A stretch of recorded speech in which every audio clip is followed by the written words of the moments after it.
அஸ்ஸலாமு அலைக்கும். இது நோன்பு 3 அன்னைக்கு சஹருக்கும் இஃப்தாருக்கும் என்ன ரெடி பண்ணியிருந்தேன்னு பார்த்தரலாம்.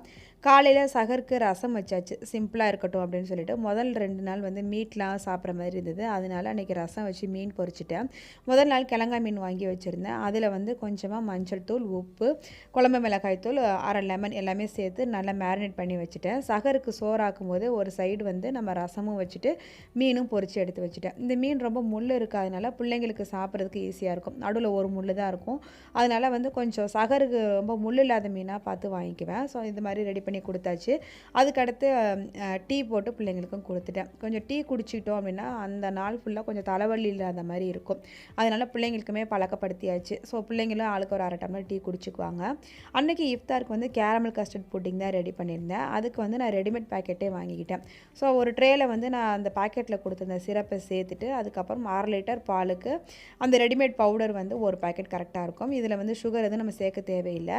அதை பவுடர் சேர்த்துட்டு நல்லா 2 கொதி கொதிச்சதுக்கப்புறம் நம்ம வந்து இந்த ட்ரேயில் சேர்த்துட்டு இதை நல்லா ஆற வச்சு ஃப்ரிட்ஜில் எடுத்து வச்சுட்டோம் அப்படின்னா நமக்கு இஃப்தார் டைமுக்கு கரெக்டாக இருக்கும்.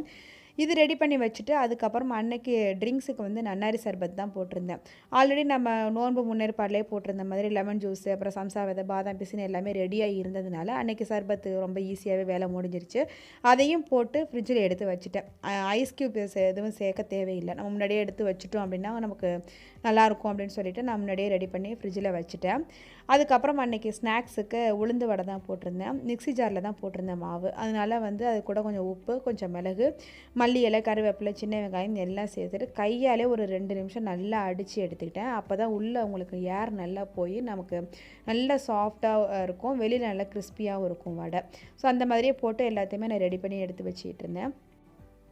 ஸோ நானும் அதுக்கப்புறம் வடையை போட ஆரம்பிச்சிட்டேன். பிள்ளைங்களும் வந்து எல்லாத்தையும் எடுத்து வைக்க ஆரம்பிச்சிட்டாங்க. இந்த வேலையில் நான் பார்த்துட்டு இருக்கும்போதே பிள்ளைங்க மற்ற வேலை எல்லாமே எடுத்து வச்சுருவாங்க. நம்ம டேரெக்டாக போய் நோன்பு திறக்க மட்டும் உட்காந்தா போதும்.